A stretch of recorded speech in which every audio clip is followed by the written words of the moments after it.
Hello guys, কেমন আছো সবাই? চলে এলাম আজকে একটা ছোট মিনি ব্লগ নিয়ে। তো বেশি বড় হবে না, ব্লগটা দেখতে থাকো। আমাদের গ্রামের পরিবেশ আজকে কেমন রয়েছে সব। আজকে সোমবার, তাই আমাদের গ্রামে হাট বসেছে। আমাদের গ্রামে সোমবার আর শুক্রবার হাট হয়। এদিকে আমরা চলে এলাম মাঠে। এরপর দেখো আমাদের এদিকে সব জমি রোয়ানো হয়ে গেছে।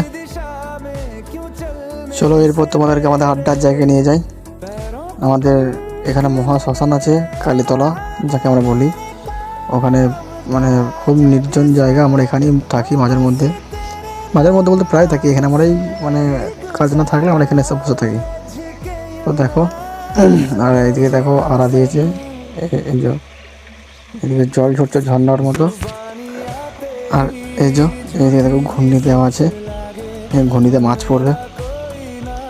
তো এটা খুব সিস্টেম। তোমাদের ওইদিকে কী বলে একটু কমেন্টে জানাবে। কাদের ওইদিকে কী বলে ডাকে, এগুলোকে ঘূর্ণি বলে না অন্য আরও কিছু বলে। দেখো